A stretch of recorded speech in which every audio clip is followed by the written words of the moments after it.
So, my name is Ayatola Olarinwaju, and it's a pleasure to be moderating this session. Welcome again. For those who don't know, today is day 23 of the Jolevi. Did I say that correctly? 45, yes, 45 days writing challenge, and it has been quite a roller coaster for the past 23 days. What's exciting, and also this is the second masterclass in this or during this challenge. The first masterclass, we talked about how to help amateur writers grow. And we had Kola Mohammed share insights on tips to help us grow. It was quite an interesting session. And today we have an intriguing topic. I mean, we're taking it up a notch with this intriguing topic, crafting memorable beginnings and endings. So it is my opinion that anybody can tell a story, right? Anybody can tell a story, but it takes serious skill and an artistry to weaving tales to actually craft a memorable story.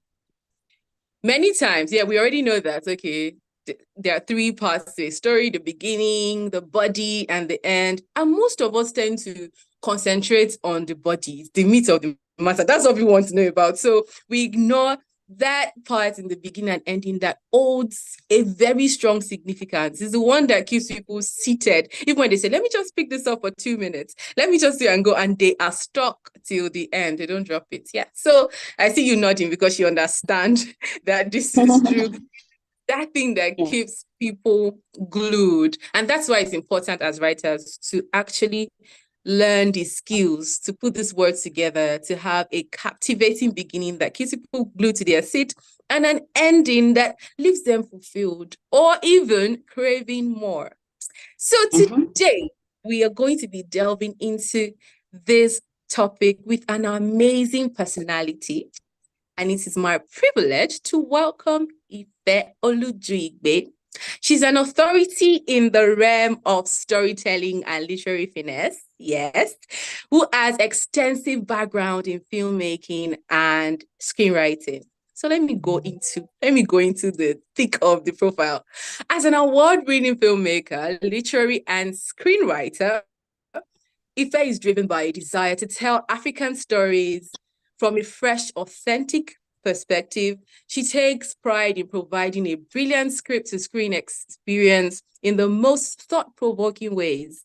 Having written on several genres across various mediums, from feature-length films to documentaries, Ife uses her versatility to deliver on schedule and on topic, and is able to take her and viewers on an emotional journey.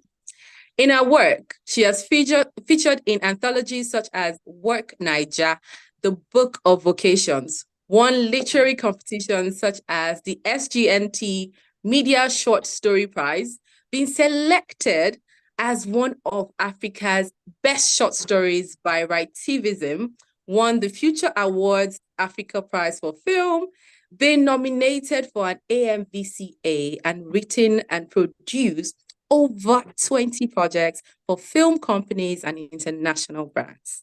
She's also the author of Children Born to Us.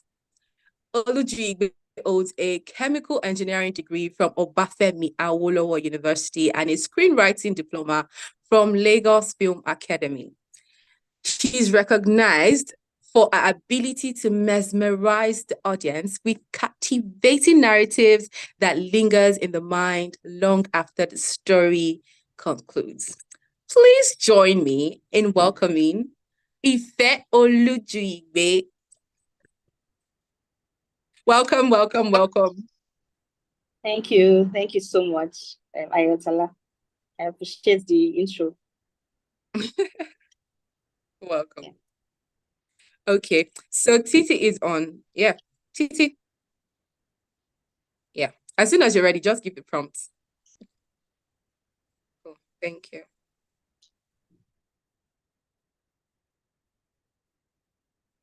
Okay.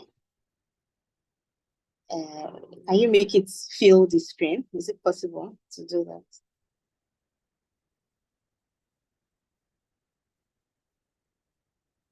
can just, there's a,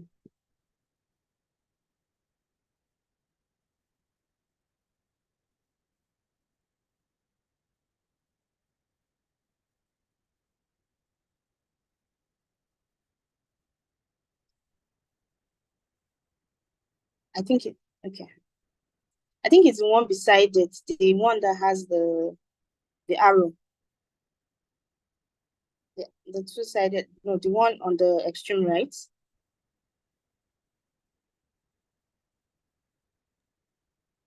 This one? No, extreme right. Extreme right. Extreme right. Okay. This So one. second, yes, I think that's it. Right. Exactly. Hi, everybody. Thank you so much for having me, Jollibee. Thank you, Titi Yekundayo. Thank you, Ayotola, for the brilliant introduction. And I mean, I'm wondering, I'm like, who's this Olujuyigbe person? You know, so thank you so much for making me feel very, very important. I appreciate it. So I just want us to get into it because we don't have a lot of time. As Ayotola has very articulately said, the title of today's masterclass is Crafting Memorable Beginnings and Endings. So let's just get into it. So first I want to tell a story. I mean, those of us that schooled in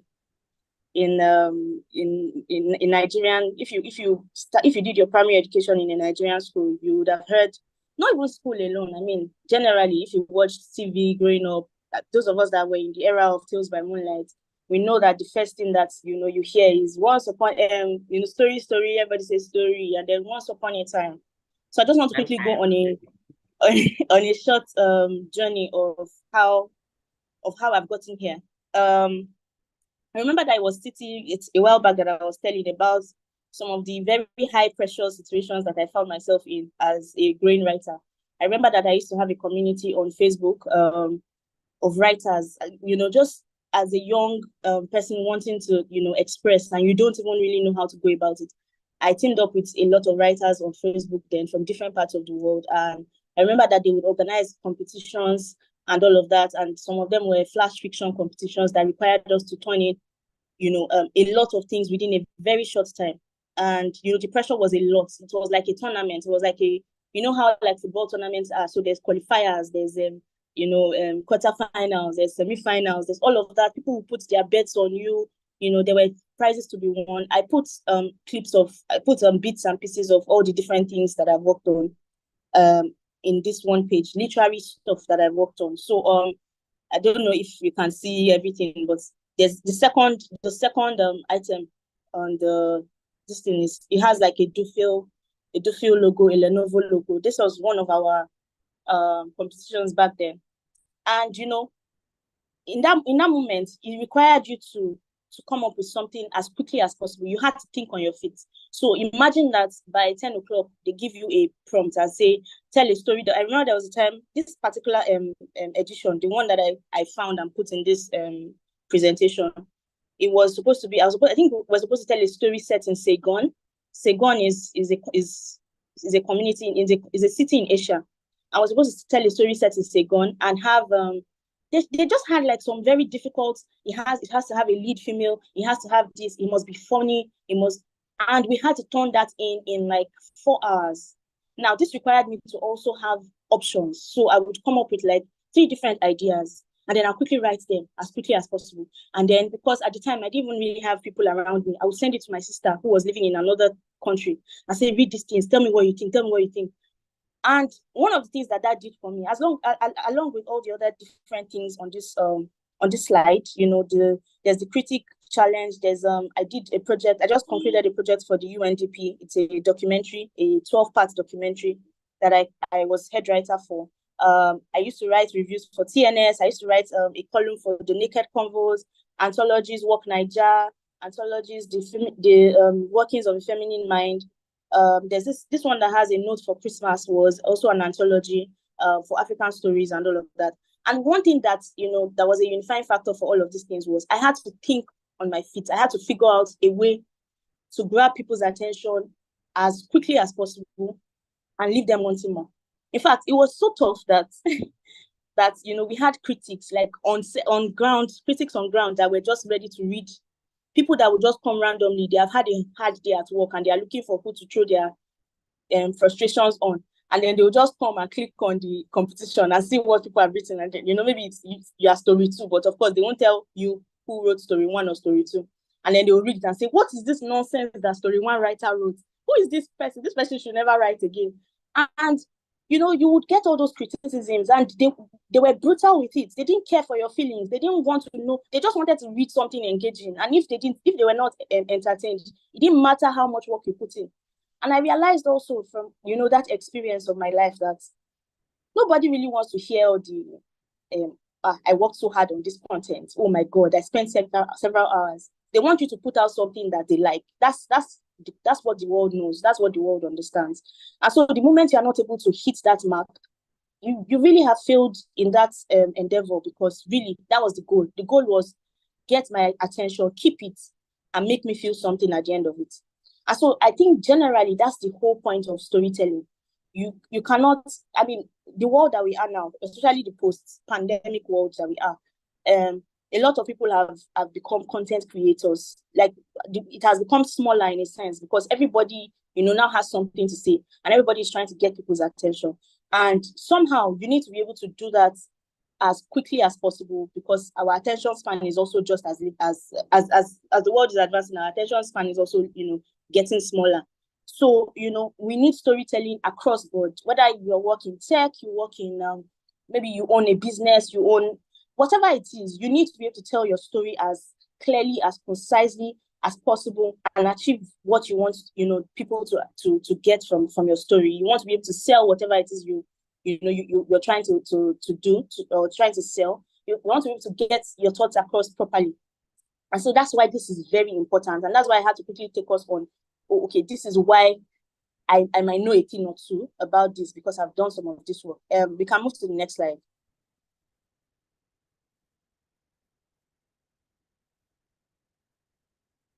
Titi.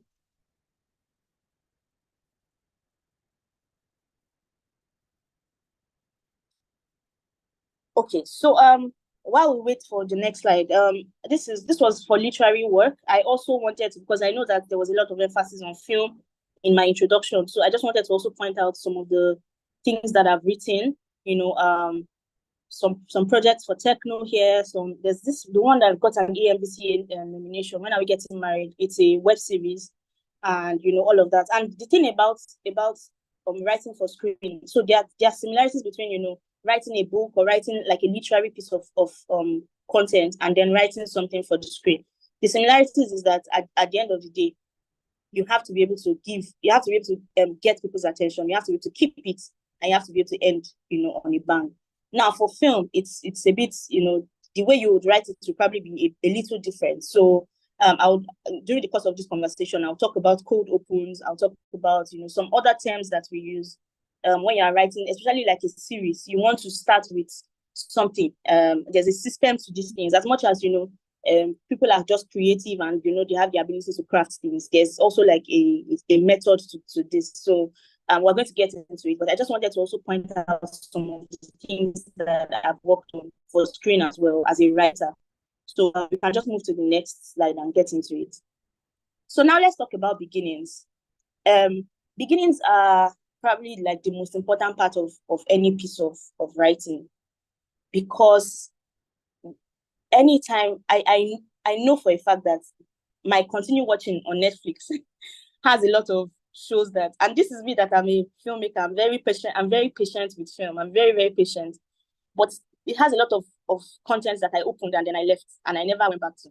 And occasionally, maybe every 2-3 months, I come back and I say, this thing is open here. Let me just close it and just move on with my life. And I close it. And I'm sure that a lot of us too have books that maybe we started reading at some point, and we just dropped it. It didn't keep our attention. Meanwhile, there are some other shows that you start watching and you're probably bored. You're back from work. You're just looking for something to pass the time until you fall asleep. And then you watch one episode. And you're like, I beg, I think I should just watch one more, and then I'll go to sleep. And then you watch the next one. And then you watch the next one. And then you just realize that it's already bright outside. You spent the entire night watching one episode after the other. And, what is the difference between these things is that, they were able to get your attention from the get-go, and they were able to keep it. So talking about beginnings, number one, is important that you know that you have to be very clear, especially for someone that is creating, so for people that are maybe writing novels, things that they are probably going to take a while. You're probably writing maybe 30,000, 50,000 words. You need to be very clear on what you want to do. Now, I've been here before too, where you're just really passionate. You have an idea and immediately you start writing. And that's also a way to get, good writing done. And sometimes, because I've been to screenwriting, not screenwriting now, writing seminars and events where they'll just tell you that just take a piece of paper and just start writing. And you would find, pieces of gold here and there in it. But the truth is, for you to be able to write something that is memorable, because being memorable is the key word here, you have to be able to know everything. You have to see from the beginning to the end and know exactly what it is that you are trying to achieve. Okay, so with this piece of content, I'm trying to tell a story about a group of girls, that went to a party and they met, some danger, and one of them died, and they resolved the case, and the rest of them went to prison. That's my story. So immediately, from the moment I'm clear on what I want to achieve, I can set out to write. So I wrote, clarity is your friend. Second point I wrote here is in medias res. It's a term. It's I think it's Greek or something that means in the middle of things. I also mentioned cold opens, which I mentioned earlier. These are terms that are used in literary and in screen pieces of writing, and I'll explain further later. Then make your reader a promise. And the final point I would touch on is color outside the box. So let's just move on to the next slide. Now, the next slide is about clarity. I called it Little Miss Clarity. And like I said, she's your friend. She's an important ally to have when you want to write anything, because you cannot gamble with writing. You can't just wing it. It shows. I don't know if anybody has experienced this thing where you hear a song and you're like, it sounds like they formed it. Like you can just sort of tell that somebody, like, it sounds formed.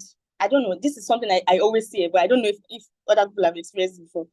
It's the same thing with some things that you see, you read or you watch. There are times I watch a show and I'm like, they didn't think this thing through. They started, but they didn't really know where they were going to land. The person just was basing everything on, I'm a creative, so I'll be able to figure it out somehow. And they winged it. And you can tell the difference between something that they winged and something that was planned. On the third point, I put samples. One of the samples is a book I was working on in 2013. It's called The Ascension. That book, I've not finished it till today. And that's because I had this very interesting idea. I'm not going to tell you, so that in case I eventually release the book at some point, you at least, I won't have spoiled it for you.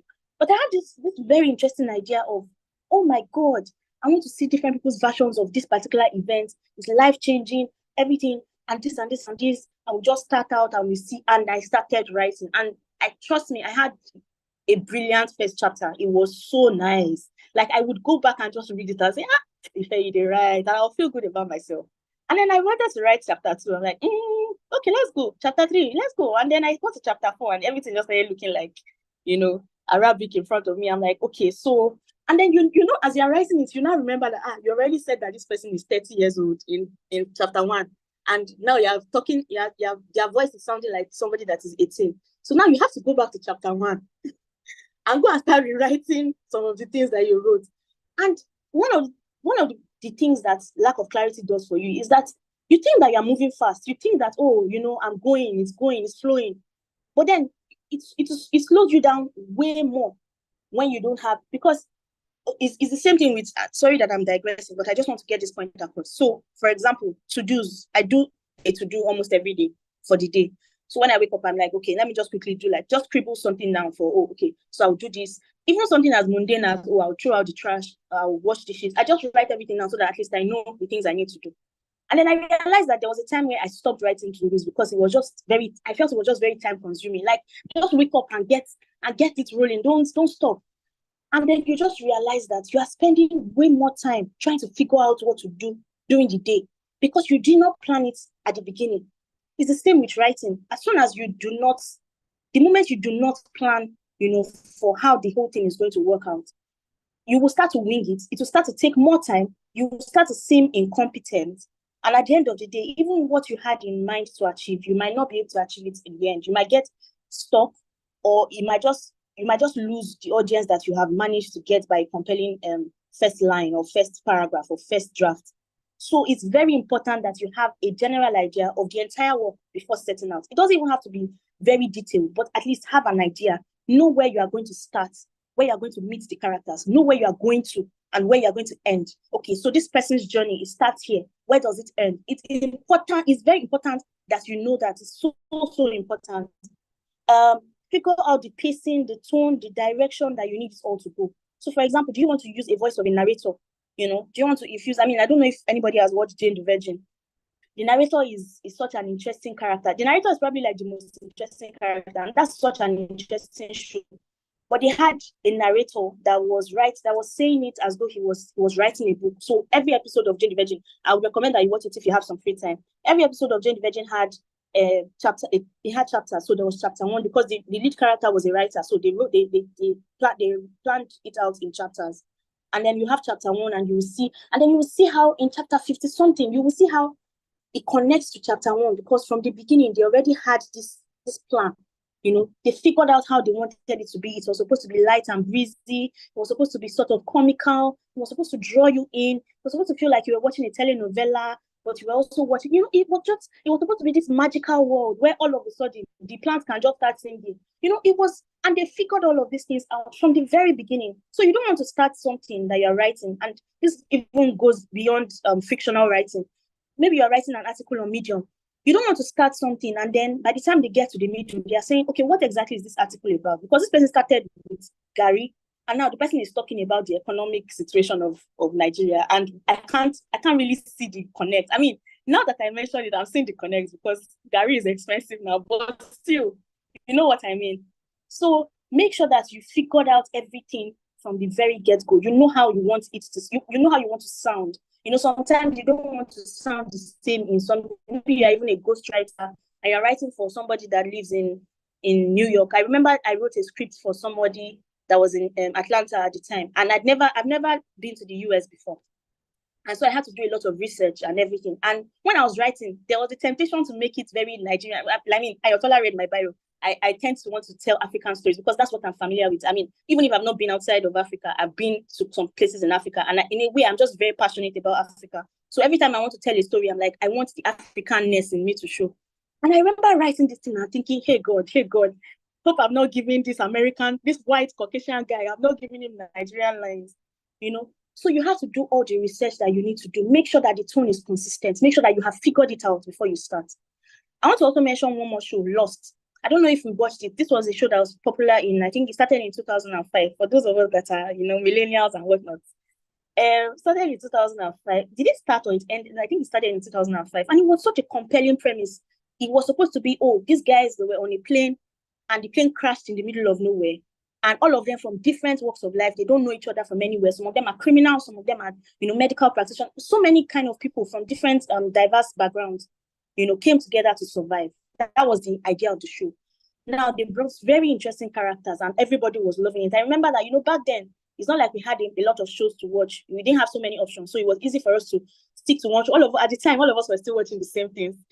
Compared to now that everybody's watching something else because there are so many options. So I remember that a lot of people were watching Lost at the time. They were watching Prison Break then too. I think 24 was also very popular then. But they were watching Lost. People were really watching Lost. And I remember that by the time we started getting to season 4, the story had changed so much. That was how they discovered one mysterious island somewhere. Then the island. So now it felt like something was like it was not random, and it would have been very interesting. It would have been such an insightful science fiction angle of it. But then it just felt like that plot just got lost in their hands, and they were just trying very hard to weave it. And the only thing that was carrying that show, I remember, was the characters because we already liked them. So make sure that whatever it is that you're working on does not become lost. I don't know if you don't remember anything at all from this masterclass. Please remember Lost. Just remember that they lost the plot of the show and then they were scrabbling for a solution in the middle of it. Okay, so clarity. I think we already understand little Miss Clarity. Let's move to the next one. So the next one is African time. I mentioned this is me just expounding on the points that I mentioned earlier on the beginnings. So I mentioned that we should start as late as possible into the story, and so this is what I mean. So those of us that are on this call, or on this in this meeting, we are very familiar with African time. We know that when they give you 6 o'clock for an Owambe, they probably start the Owambe by 8 o'clock. Owambe is a Nigerian party for those that don't understand, And generally, we just know that there's African time. Use that your African time. Use it in your story. It's very important. And the reason why this is important is because, so I don't know, back then, a lot of us that read novels growing up, there are some novels that you start reading and they will describe the flower that is in the tree that is behind the house. Then they would describe the wind that blew the flower and how one of the flowers fell. And then they would describe the sand and then come to the house and then describe the house before you now meet the character in the house. And the character in the house is like the mother of the sister of the person that you're. And I will just be like, what is this? You have gone 5 pages into this novel and you still don't know what this thing is about.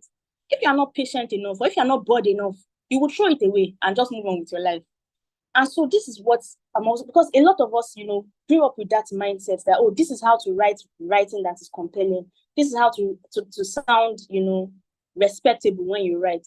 It's the same with, I remember back then, Pastor, Honorable Obayago. I don't know his first name. I can't remember his first name. Is it Paul Obayago that used to say like a lot of very high sounding words? And you say, Patrick. Gaga, and say a lot of things like that. And all of us will listen and say, oh my God, this man. You know what? That was just a lot of fluff, because really communication should be simple. So for me, for this, this time thing it's about entering into your story from the get-go. Get into the story in the middle of it. Like as much as possible. So somebody is in a room and they are talking. This is probably like your first thing or the first scenario of your story. And two people are having a conversation. How about we start with the moment where the conversation gets heated? Imagine a story that starts out with, you are not my mother, you cannot tell me what to do. Immediately, you are plunged into that world. They didn't give you time to get ready and, prepare, and they just plunged you into that world. And now, as the reader, your interest is piqued. A lot of these things are very psychological. You don't even realize it, but now you want to find out why this person is angry with this person that is not their mother. And immediately you get into the story. In the middle of the story, you can now go back and show us how this person even got into the room in the first place. You can go back and show us the history of everything, plus World War I and II and III, whatever. But in the beginning of your story, what you are trying to do is grab people's attention and keep it. So it's important that you do not avoid long-winded exposition. All those, her hair was gray. Unless the green hair is very important, I don't even see. Do you understand? Like, just make sure that you get into it as late as. It's the same thing that I learned, as a screenwriter too. They'll say start a scene as late as possible. When you are entering into that scene, it's not the one that you will now see. You know how, I don't know if, again, this is me just drawing from my experience with old movies, and I hope that people can relate. I hope I'm not talking to a very, very young audience that cannot relate, but I hope that you can. You know those films where they start the film and then they show Lagos, and we see Lagos and everything, and we are like, okay, establishing shots, we see that this is Lagos. They now show one car that is coming, and the car drives, gets into the to a particular street, drives through the streets, gets to the front of the compound. The person honks, the gate man comes, the gate man waves, does like a very silly dance, opens the gate, the car drives into the compound, the man parks his car, he comes out of the car, he takes the suitcase from the back, he greets the gate man. Like, at this point, you're already like 5 minutes into the movie, and you're wondering, what am I doing here? What is this, God, please? Why am I here? You really don't want to waste people's time. One thing that you need to do is respect the attention that you have gotten. Attention currently is the currency of the world right now. A lot of people that are doing very well is because, you'll see stories of, young millionaires, people that are making money in millions, and they are just TikTok influencers and whatnot. And the main thing that they are using as that they are selling as the resource of their business is attention. They are getting people's attention and they are keeping it. So make sure that as much as possible, you don't waste people's time. Respect it, get into the story, and just, get it moving. Now, immediate stress and cold opens. Immediate stress is like a literary term for in the middle of things. And I just wanted to put that out there so that, you can always read up on it, and, if you want to check it out. Cold opens to a film device for. So there's this show that I really like. I had to mention Brooklyn Nine-Nine. Brooklyn Nine-Nine is probably like, if I had to mention my top 3 shows of all time, and I know it sounds very silly because it's a comedy. It's not even that serious, but it's one of my top 3 shows of all time because it's so silly and yet so brilliantly written that every episode you watch, number one, you would smile. You would how do I put it now? You would scream at some point. You'd be like, this person is so stupid. You would have all the feels because it's just a very balanced show. And there's one thing that I feel like a lot of us might have come across for this Brooklyn Nine-Nine that we probably didn't even know that it was Brooklyn Nine-Nine. So there's this open where there's a lineup. Brooklyn Nine-Nine is basically like a police precinct in New York. Now there's this lineup of criminals that are standing, and there's a woman, outside of that interrogation room or whatever. There's a woman and a man there, and then the man says, number one should come and sing the beginning of I Want It That Way. And then number one comes out and starts, You Are My Fire. And then, he says number two, and that one continues. And basically, the reason why they did that was because the woman said that the man that killed her brother was singing I Want It That Way. So he wanted to sort of figure out the voice of the person that killed. So, and this police officer, if you watch the show, he's a very silly guy. He's an adult, but he behaves like a child. So that's the whole premise. And so he tells them to start. And then at some point he gets into it and he says, and they're singing, and eventually everybody starts singing. And he finishes singing and he's like, oh my God, goosebumps, chills, literal chills. And that one says, number 5 is the one that killed my brother. I said, oh my God, I forgot about that part. Immediately he says that, immediately the sound for the opening of the show begins. Now that piece, that little short bit that everybody has probably seen and they don't even realize the show that came from, is a cold open on Brooklyn Nine-Nine. You just open an episode of Brooklyn Nine-Nine, bam, and you meet this thing. I guarantee you that as soon as the opening song comes up, you are not leaving. I don't care if you have a meeting in another 5 minutes, you are probably not going to leave. You'll probably even start. You'll be like, let me just see what happens after this opening credits. I just want to see because they've gotten your attention from that cold open. And that's one of the devices that Brooklyn Nine-Nine used and it is such a brilliant show. So basically, this is also just to solidify the point of starting as late as possible in the middle of the story. Like, get people going. Don't waste their time. Get into it, and then you can build from there. And then you can go back and establish and tell story and drag. But make sure that from the beginning you are starting as late as possible into the story. It's very important. So the next point is make me a promise. Now, it's important that you make your reader a promise from the beginning of whatever it is that you're writing. So imagine that you want to tell a story about how you got into your business, how you got into your line of business. And then you start and say, according to the Webster Dictionary, business is something, something, something, something. And then you start defining all those things. You start to lose the trust of the reader because when the reader opened whatever it is that you wanted them to read, they came with an expectation. There was an anticipation. Like, oh, I'm about to get this piece of knowledge. And then you dilly-dallied around it. So it feels like you made me a promise, but now I'm here. Like, you promised me something and I'm here, and somehow you're not delivering it. You have to give an opening that promises. So the end that you have in mind, that end that you've already clarified from the beginning, you already have it as the promise, as the thing that, oh, eventually this is what you are going to get. It's like faith. Like, Christian faith, the substance of things hoped for. So there's a hope that somebody has come to your content with. They want to get something out of it. Maybe they want to be entertained, they want to be enlightened, they want to be educated, they just want to relax and whatever. When you give them a good opening, it makes them a promise of what to achieve. And then, like Ayatollah said at the beginning, a lot of us focus on the body, and it's very important to focus on the body, focus on the meat. But that appetizer that you have given them, make sure that it promises good meat. It's not an appetizer that immediately sours their taste buds and then they want to go. So I gave some options. I said you can open with an action. Like I said, two people, they are in the middle of a heated argument. You can open with a dialogue. I as I was getting ready for this, I remembered some stuff that I wrote, and there was this so there's this platform called Rightivism. It's an African platform, and I was longlisted for it in 2017. And I went back to the story, to the story that I submitted. I can't share it because it is now part of an anthology that is being sold, so I can't share everything. I have an NDA, for it. But I read the beginning and I was like, okay, this is what I'm trying to tell these people. And I remember that the first line I had was, I am asleep. The first, like, immediately somebody tells you that they are asleep. First of all, somebody that is asleep is already unconscious enough to not be able to say that they are asleep, except if the person was pretending. Somebody says that, and immediately you wonder, what is going on. Eventually, during the course of the story, you realize that this person is not asleep at all. In fact, the person is seeing everything that is going on.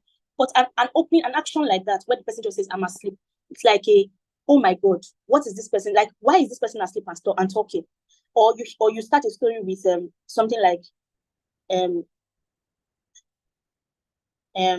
me see. I'm trying to, spitball here. How many minutes does it take you to fight for your life? Something like, okay, maybe you are underwater. How many minutes does it take you to swim, to sink or swim? Something like that. Just a question that immediately piques their interest. Or somebody tells you that it's 2 a.m. and there's a knock on the door. What do you do? Or something. So a question that immediately engages the mind of the reader. The reader is reading it and does not even realize that their mind is already engaged. But immediately the person is taken to that moment, and the person is asking, I'm hearing a knock on the door. What am I supposed to do? So you're asking a question, you start with like a dialogue that says, you are the most stupid person I've ever met, or something like that. Immediately it plunges you into that, that action. And it promises something. It promises intrigue. It promises you a good time. It promises you mystery. And that's what the reader is trying to get. So give the reader something to anticipate. Plant a seed. It's just something that is really compelling. Plant it there and then build on that. So this is, they're all interconnected, but I needed to just make a note that you are making a promise from the opening of your story or of your content, whatever it is. Even I'm trying to think of something that is not even like a fictional story or something. And maybe it's something about your business, and you now ask them. So, for example, I know I follow this guy called Gary V. I don't know if there are people that follow him, and he would start with something that is seemingly controversial. Say the first line of his thoughts. Immediately he says it. We are going nowhere, because now you want to know why he would say something like that, and eventually the guy uses curse words a lot, so naturally it even puts you off. But he has made a promise with that opening statement that at this point, you know that you have to stay. You want to listen. You want to get to the end of it and see what this person promised you. So that's very, very important. And then the final note I want to give on beginnings is color outside the lines. Now, we've talked about all these rules. We've talked about how it's important that you get people's attention. You can move to the next slide. Now, we've talked about all of these things. And, even other genres have like formulas. I remember that there was time I was writing skits for one. This was many years back, for one of these popular Instagram people, and I would go and watch a lot of content from Key and Peele. I don't know. Does anybody know Key and Peele? Maybe if you know, maybe you can just add it in the chat or something. I would like to know if there are people that, because I feel like I'm sounding old. But anyway, if you know Get Out, the film Get Out, Us, that's Jordan Peele. Then he has this friend too that they do some short skits together. They are very, very brilliant. Now, so they have this short skits that they do that they call Key and Peele, and then there are so many different scenarios. And I'll go and study, episodes of Key and Peele, and then I realized that there are formulas to how they do their stuff. Romance stories too. There are formulas to it. There's the what they call that now, meet cute, where the guy and the girl meet each other for the first time. Sometimes there was a time that they used the trope of you hit each other, a book falls down. They used that thing for a while. then they change it to, oh, you guys hate each other so much, and eventually you start to like each other. We see all these formulas as you watch a lot of stuff or you read a lot of stuff. You see formulas, you see that there's a way that you can do these things. But the truth is, there's also a way that you can decide. Because the people that there were people that created these formulas. People will take you back to, if you read Shakespearean content, this is what you will see. These are the patterns. And these things are good because they are guidelines. At least you know that you don't have to reinvent the wheel. Somebody has already invented it. All you need to do is just follow. But at the same time, as creatives, you probably want to come from another direction. So, for example, you want to write something that is, that is deep, that is dark, and you just don't know how to start. And at the same time, you want to follow all the conventions and say, but I have to maybe build something. Or if I said, we have to do this one. But you really just want to express, the deepest thoughts of your heart in the most creative and unconventional way. You can try. Another good thing that I will point out with this point is experiment a lot. As a writer, you need to write. Like, you are not a writer until you have written. There's no, you can't, how would you say you are a doctor and you're not practicing, or you're not doing something in line with you? Like, you have to be able to do the deed for you to be called the title. It's very, very important. So experiment, try different things, get people to read it, people that you know that they will not lie to you, people that are not yes men and will just tell you all you need to. Try out different things, get creative. There was a period of my life where I was using a lot of full stops. Considering that like I said, I did a lot of flash fiction competitions. You want to maybe start and you just write. You start with like rain, and it's just rain and it's full stop, and then you say there's something, and it's not poetry, but you've given, because this is where your mind is at right now. You're thinking about rain, and it's pouring. It's pouring down in this dark room, and in this dark place, and all of that, and you can hear the sound of it hitting your roof, and you just start to say some of these things. As soon as you begin to say it, you just realize that there's also a lot of things coming. Try it out, see what works, see what doesn't work. You finish writing it, you read it doesn't work, you repeat, you start again. Try as much as possible to not be too. So you know how you can write something. The man walked quietly. He stood significantly. He wrote slowly. He did those things. Drag your writing. They make it seem very amateurish. So as much as possible, reduce the lees, and just use more verbs. Use more, because verbs are action words. So they like I said, get the action moving. Use more verbs. Use more. Use less adjectives. The tall dark man with the something. At some point, you begin to lose your audience. Sometimes you can write, because some people want to be very poetic with it, that they will now write let me see, what example can I give now? The short, stocky, ridiculously tan man is walking, and now the concentration of that sentence is that he's walking. But now you have taken the concentration of the person reading and you have put it on. So now the person is trying to decipher so he's ridiculously tan. That means he's like red, he's like tomato. The person immediately goes to, okay, this is what a tomato looks like. Okay, then he's short and stocky. First of all, why are you using short and stocky when you can just say he's stocky? Because really, stocky people tend to be short. Okay, so you have taken the attention off the verb, which is the doing, which is the action that drives it. And you have taken it to all the descriptions and all the adjectives and the adverbs. And now your audience is distracted. And the last thing you want to do, especially for an opening, is distract your audience. You don't want your audience to start and then they start trying to imagine what you are getting at. Because you know how you can be reading something and you would have read like 3 pages and just remember that you've not actually read it. I don't know if that thing has happened to people. Where you are reading, you are turning the pages, you are reading, especially when you are reading something scholarly, something academic, and then you realize that I've read like 3 pages, but I've not actually read it. It has not entered my head. And that's what your audience begins to do, because there's just a lot of fluff. They just want to get to the meat of it, and somehow you have said a lot of things that he's not really doing it. So as much as possible, make it punchy, reduce, adjectives, adverbs, try words, like, so you can do. I said something about rain. It can be thunder, and then the second line is thunder fire you. But you've done a repetition, and the person is wondering that thunder must be very important, because just try out stuff, tease your audience.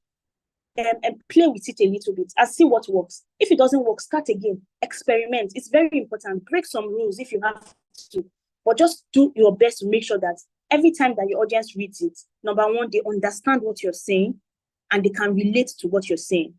Now, there's this when I mentioned Work Nigeria, the book of vocations, my entry for Work Nigeria it's currently on brittle paper. I might share a link if we are done. It's currently on brittle paper on the internet. So apart from the anthology, it's also on the internet that you can read. And it was supposed to be creative nonfiction. It was supposed to be stories about work, like different kinds of work in Nigeria. So of course, somebody wrote about ashewos or prostitutes, or whatever. Somebody wrote about carpenters. Somebody wrote about this. I wrote about hairdressers, and I wrote about it because as a female, you probably frequent a hairdresser a month at least, so you already know all their idiosyncrasies. You know what the kind of things that they do, the kind of things that they say, the way that they act. You already know all of those things. You are very familiar with it. Now, when I started, I wrote, "Dear hairdresser, well done, ma." And then I said, "This is what you say to me every time I'm not reading it, so I'm just, saying it from my head. Every time you adjust my head and then you adjust it again the other way and all of that." And when I wrote that, when I started that story, it was majorly because I also wanted people to say, "This is me. This is who," because every time I'm making my hair, you are hearing, "Well done, ma. Straight your head, ma." They will say, "Straight your head." I actually put that at some point in the story. And I liked the flow of it because I knew that my audience understood what I was saying. I got really good feedback from that story because they could relate. So as much as possible, maybe you are telling a story about Lagos men and all the shege that they have shown you, as much as you're telling a story that is authentic to you, that is original to you, you want to say it in a way that people relate. Look at all the talk I've been talking since and how I've been mentioning things that we probably are familiar with in our childhood or something that we've watched, that I can tell that at least 90% of people that are listening to me have probably heard of it before. So as much as possible, no matter how experimental you get, no matter how much you want to color outside of the lines, and think outside of the box, which is also something that I recommend, make sure that at the end of the day, your audience understands what you're saying. So you're not speaking a language that they don't get. They understand what you're saying and they can relate to what you're saying. It's very, very important. All right. So I think we've been able to cover beginnings, and I will just quickly run through my points. Clarity is your friend. Know the end from the beginning. Figure it out. Already have like an idea. Draw up a sketch. It's not a waste of time. Start as late as possible into the story. Make sure that you're not wasting time setting it up. You can do all those setups in the middle, but make sure that you get into the action as soon as possible and you get your readers to connect. Make your reader a promise. From the first line that you already put, make sure that you are promising them something. And, during the course of your story, deliver on that promise. But make sure that at least you have promised them something so that I can keep their attention. And try your hands on all kinds of things. Color outside the box. Experiment. You are a creative. Get creative.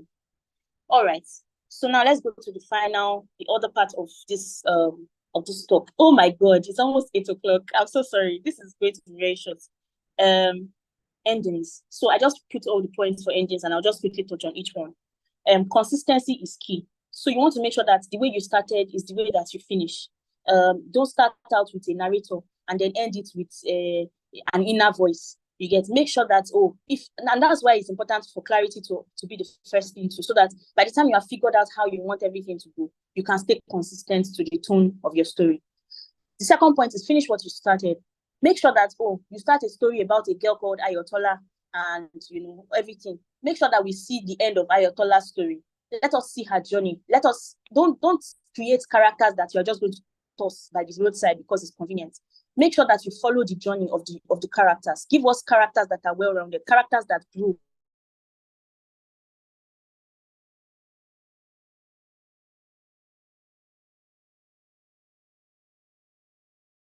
For their journeys. If it's Kainene of half of a yellow sun that disappeared, at least we know that Kainene disappeared. It's not that we just said there was a Kainene and all of a sudden we did not hear about her in the story again. We know that she actually disappeared, and we can already envisage that, is it that she was killed or she was kidnapped or she just became one of the casualties of the war? That's for those that have read half of a yellow sun. Sorry if you are lost. Leave when the ovation is loudest. This is also a way of saying, don't overstay your welcome. You are writing a content that is 5,000 words, and the meat of the entire thing you want to write is in 2,000 words. You now use fluff to finish the remaining 3,000 words because you have to, how people are, I mean, I know some of us can relate, those of us that were very funny in City knows because we were in the same class in uni. When you have an assignment to do and you have finished writing everything that you can write and you're like, how will I fill up this thing so that it will look convincing enough that I know what I'm thinking about? So you start repeating things and start using plenty grammar just to make sure that you are able to finish. Of course, you have lost your audience. If your audience was enjoying it and they got to page 200 and that's where the meat of your story ends, and then you now write to page 2,000, you have lost them for the rest of it. They probably would even lose their trust in you because, again, you fed them fluff. Make sure that you are giving the best you can and then end when the vision is loudest. It's very, very important. Don't waste people's time. Have respect for the reader's time. Have respect for your audience's time. There was also another point I wanted to mention on this about ovation being loudest. Okay, I'll probably get to it. I forgot it. Try out alternatives. So one of the things that I did while I was writing a lot of all these fictional competitions was I would have like alternate endings, and I do that for screenplays too. So I would have this ending, the girl was able to break loose and she ran away. This other ending, some guy from the guy, one of the bad guys came because he had fallen in love and released the girl, and the girl professed her love to him and they kissed and it ended. On this other ending, the person that the major bad guy mistakenly sets the house on fire, her robes got caught in the fire. I'm just giving random, this is me just spitballing, but at the end of the day, the ultimate goal is that this girl escaped. So now we are just saying, okay, there are many ways to skin a cat.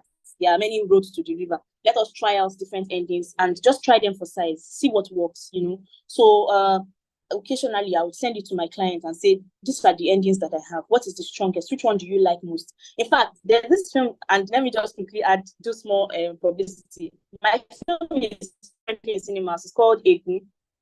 And when we were writing Egun, I didn't write it, but I mean, the people that wrote it, and we sort of came up with the story together. When we were writing Egun, we said we wanted the story to end badly. If you watch the film, you understand what I mean. It was supposed to end really badly, and one of our stakeholders came and said, people don't like bad endings, so people will go and cry and then they'll be very sad and it's ruined. Nigeria is hard enough.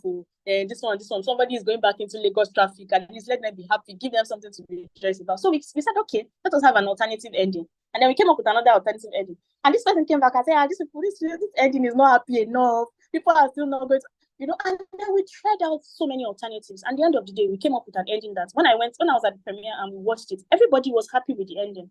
So you have to, like I said again, experiment, try out alternative endings, see what works, see what is compelling enough. Have people that you can send stuff to and say, this ending to this article that I've written, this essay that I've written, this thing that I've written for LinkedIn, whatever, does it work? Does it give? Because another thing I want to mention is that people live, the feeling that lingers the most is the feeling of the end. You get, like, a lot of people want to live with the final feeling. I remember there was this film that Kuni Afolayan did. I think it was it Omugwo? No, it was not Omugwo. It was Roti. I think it was Roti. And everybody that it was a long time. I think it was 2017 or 2016. And everybody that spoke about the film that I heard of or I saw, they kept saying that useless film. And I'm like, no, this is not a useless film. But the reason why they were saying it's a useless film is because it ended on a very sad note. And everybody just went away with that sad feeling. And the only thing they remember, every time they remember is the final ending. They don't even remember all the nice things that he did. Is that ending and how it was very sad. So just make sure that, you try out different endings and find the one that works. Now, make them smile, make them cry. You can also make them laugh, whatever, but make them feel something. That's the crux of, what I'm trying to say. Make your audience feel. Make them feel something. As much as we say people like sad people hate sad endings, there are people that's what they are looking for. Somebody that they've broken their heart and they are looking for something to corroborate the heartbreak. So you know how people play sad songs to make them feel the pain more. They probably want to read something that is sad, and you just have that ending because maybe you two, you are going through a phase and you just want to write an article about grief or something. Write it in a way that you leave the audience feeling something. If people read your content, whatever it is, and they don't feel anything at the end of it, I think that that piece of content has failed them. And that is you not keeping the promise that you made at the beginning. So make sure that you leave your audience feeling something. And the final note is make them miss you. And what I mean by make them miss you is this. Now, as much as writing is expression, writing is so much more. You're trying to teach the audience something. You're trying to elevate their level of thinking. You don't want somebody to read whatever it is that you have written and leave whatever you have written feeling the same way. You want them to have gained something out of it. So maybe it's your style of writing. Maybe the way you write is so easy. Like your tone of voice is so crisp. So it's so engaging. Maybe you just have this thing about you that when people read, there's a solemnness to it that just makes them calm, or there's this serenity. Whatever it is that is your style, make it such that it's so profound that when they finish reading it, for a while they just miss you. And I remember there are novels I've read or books that I've read that when I finish reading, I mean, what am I even saying? Top Boy. If you watched a bit of Top Boy on Netflix, again, sorry that I'm using films a lot. It's just my line of work. If you watch Top Boy on Netflix, when you finish watching Top Boy, you have an American, you have a UK accent. You are bound to have a UK. Just even if it's in your thoughts, even if you don't say it out loud because you're shy, in your thoughts, you just find yourself saying bet or say less or something like that, because they use that language a lot. And the moment you were watching the show, you were plunged into that world and you became a part of that world. When you leave it, you miss it. So give your audience a good time. Allow them experience you beyond just reading, and just let them experience you so that by the time they leave, they miss you. Whether it is the way that you write, it is the way that you use your words, the way that you describe things, just something. Make yourself somebody that is missable. And that's how you create memorable writing. That's how people don't forget you. Because like they say, people might not remember what you said, but they will never forget how you made them feel. So make them feel something. And I think those are the most important things, that I can, at least within my time, that I can say about endings, beginnings and endings. Thank you so much for your time. Wow. I think we should just continue because I've not had enough. I want more. Thank you so much, Ife. That was a lot. That's a captivating and insightful presentation. I just kept jotting things down, and I think my notes is full, so I'll just come back to the recording. Thank you so much. So very quickly, I'd like to apologize in advance because we have overshot time and we might just be on here for a little bit. So we crave your indulgence. Just in case you have any questions, it seems like you've answered most of my questions, but let me ask if anyone has a question, at least you get to ask her directly now. So if you have any question, very quickly, we can take that before we wrap up for this session. Anyone? And if you don't have question, please just tell her in the chat box how she made you feel. She said that people may forget what you say, but you never forget how you made them. So please just tell her a little note, tell her how she made you feel, what she took away from this session. That will mean a lot. Thank you. Okay. Titi, do you have questions? I've not read your article in a while. Do you have question? Can you craft a memorable beginning now? Can you? That's the question running in my mind. That all my LinkedIn, I'll go to LinkedIn, I'll go and do stuff. I'm like, hey, I'm not seeing all of these things that Ife is saying inside this article. I'm telling you, that's what's running on my mind. And then I'm telling myself, well, calm down. There's that place of growth, and that's why we are having this conversation, to say that we keep learning. And I think one of my major takeaways is the action and then get into it. So I wrote one article, I think last week, and I started with the breeze, that's that kind of description. And then I sent it to somebody to just help me read through on it. And it was like, he doesn't know what to do with it. He has to rewrite the whole beginning. I'm like, is it that bad? Now that you are saying that you get people immediately into the meat of the matter, I now get what his problem is actually. That I spent like 3 paragraphs just explaining my entrance into the matter, and I was feeling myself when I wrote it. I'm like, man, Titi, you are the dawn. But I really now see great things, Ife, and I've learned a lot. I'm going to rewatch this because solid points, actually. Solid points. Thank you very much. Use action words. You are a writer because you write. That's like okay. Yeah. Right, I think I put that down as well. You Yes, know, I yes. have to You're not write a that writer is until you word have written. You're until not you a have writer until you've written. written. I'm like, Yeah. yes, I You mean, get. And I'm like, yeah, well, word. Yeah. Some of us are claiming word. authors already on our Instagram and that we've not written anything. Yeah, exactly. So Yeah. really solid point. If I really did learn a lot. Thank you very much. Mhm. And your presentation style was so beautiful. Was so beautiful. It was a Yeah. flow with the words and the slides. Thank you. Thank you.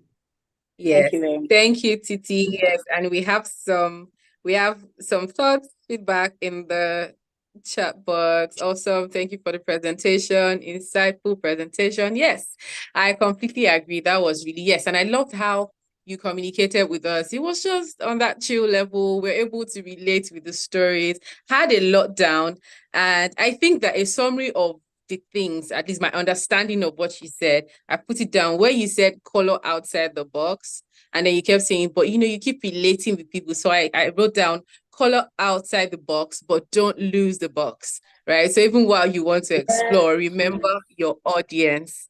And yes, that was really beautiful. Thank you. Thank you very much again for doing this. Because you have done it so well, just be sure that we are going to come and look for you again for more sessions. I think that's the beauty of doing something so well. So thank you. We are gradually coming to the end of this session. And I want to say thank you to everyone who's able to make it online. And just a few announcements. Yes, it's day 23 of the 45 days writing challenge. And remember, you are not a writer until you've written. I know some of us just come online to sleep. So please write something, no matter what it is. You're allowed to just put your thoughts down, whatever it is. And then sometimes you take time out for clarity and maybe during the day. And when it's the writing hour, come and write something. No matter what it is, just write it down. That is how we get better. That's how we get good. Additionally, we have two anthologies in the works, and it's been some thought process going on around that. The first one is titled "Waiting My Eyes Don't See for Lagos." You must know that that's deep because we won't be done with that one. Lagos is an amazing place, and yes, it's basically chronicles of all our aspects of life in Lagos, what you've seen here or there. And the next one is These Are the Issues, and it would be highlighting the journey through writing, the challenges, whatever you go through. So whatever the problem is right now that is not allowing you to write, or how you are finding your way around it, that too would go in there. So I encourage everyone on this call, or if you see this, to as much as possible add your thoughts to it. It helps. It helps you to be better, really. So once again, thank you. Thank you, everyone. I don't know, Titi, do we have any more announcements? Did I miss anything?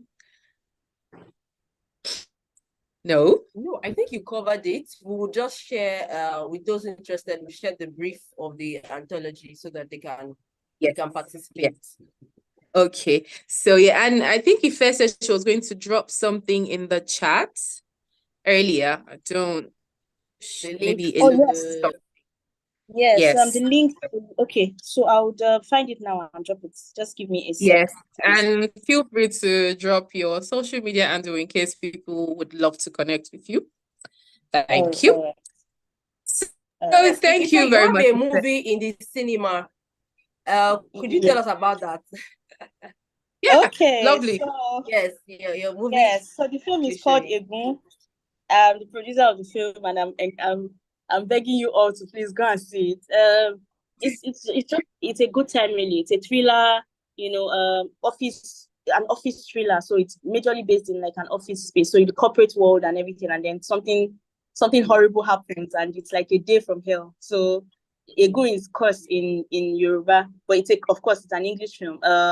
It's just that somebody now drops like a curse. It's a thing, and then it just appears in their office, and then everybody starts running helter skelter. It's a fun time. I mean, I tell myself the truth, and we went for the premiere and everybody was just, people were screaming, oh my God, run, run, run, and things like that. So it was a really, just that kind of, you have a good time.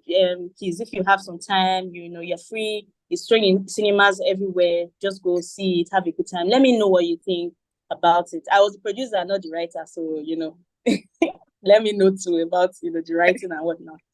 Thank you. All right, thank you. I'm laughing extra because when you mentioned that, I remember that someone on this call, we talked about maybe they have a ghost in their office. So I'm thinking Egu is working it out. So just imagine a scenario like that. You would know I that. know. Yeah. Okay, yes, we should see it. City, is that what we are doing at the end of this challenge?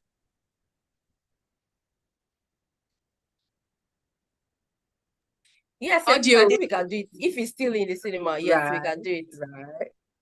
Right. Great. That's your promise. I made sure you put it on recording. So thank you. Thank you again. I'm about to add, I found the link. This is Letter to My Hairdresser. It's in creative nonfiction. It's not.